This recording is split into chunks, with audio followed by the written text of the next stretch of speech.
আর এই যে তুলসী মহারানী এখানকার, আর এই যে শ্রীবাস অঙ্গনের মন্দির, আর এই তো গেট তখন যেটা দেখাচ্ছিল।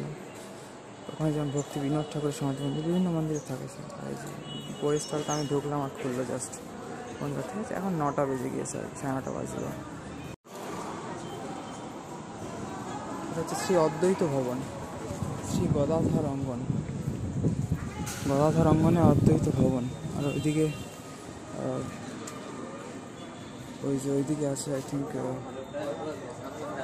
গদাধর ভবন।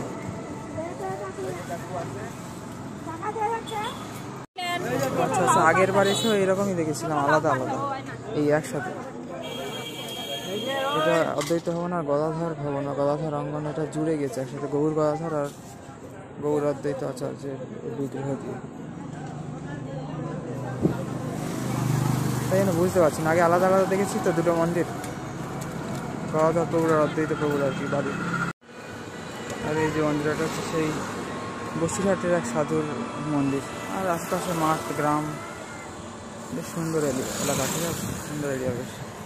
আর এই সামনে হচ্ছে পড়বে শ্রী চৈতন্য মঠ, মানে মহাপ্রভুর মাসির বাড়ি মিত্র, ঠিক আছে এখানে। তো বন্ধুরা, এটা আর আপনাদের মানে আর ডিটেলে কী দেখাবো, এটা অনেক বড়, মানে ছোটোখাটো ইস্কনের মতো বলতে না। শ্রী সীতারাম মন্দির, শ্রী মুরারিগুপ্তের শ্রীপাঠ। আচ্ছা আচ্ছা, মুরারিগুপ্ত রোড, এটা কত দূর দেখতে হবে এখানে। তো বন্ধুরা, আজকে একটা নতুন গন্তব্যে আছে, নতুন মন্দিরে, মুরারিগুপ্তের শ্রীপাঠ। মুরারিগুপ্ত এমন একটা পার্সোনালিটি ছিল যে চৈতন্য মহাপ্রভু নবদ্বীপ লীলাকে শর্টে লিখেছিল, শ্রী চৈতন্য চরিত মহাকাব্য। তো যাই হোক, সীতারাম মন্দিরও আছে নাকি। আর খুব সুন্দর জলঘর, মাঠ, এলাকা, খুব সুন্দর হাওয়া দিচ্ছে বন্ধুরা এখানে, ঠিক আছে, দারুণ লাগছে এখানে।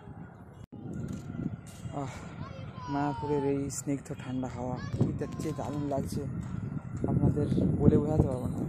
সবাই কিন্তু হরে কৃষ্ণ, রাধে রাধে, হরি বল, জয় মহাদেব, জয় শ্রীরাম, জয় রাধেশ্যাম, জয় উমাশঙ্কর, সবাইকে বন্ধুরা, ঠিক আছে। এসব ছিপ টিপ নিয়ে ছোটাছুটি করছে এখানে বাচ্চারা। মায়াপুর ধাম, কিন্তু এখানে মানুষ মাছ টাছ ধরছে, কলিযুক্ত, যাই হোক কী করা যাবে আর।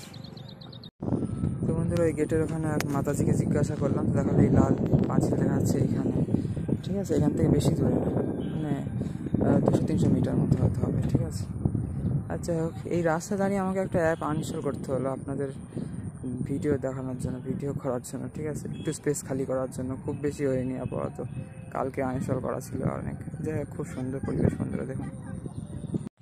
এই যে বন্ধুরা, এখানে দেখা যায় ঠাকুর মুরারিগুপ্ত শ্রীপাঠ, শ্রীরাম সীতা টেম্পল দর্শন করুন এখানে। এই যে পাঁচিল মন্দিরের, ঠিক আছে।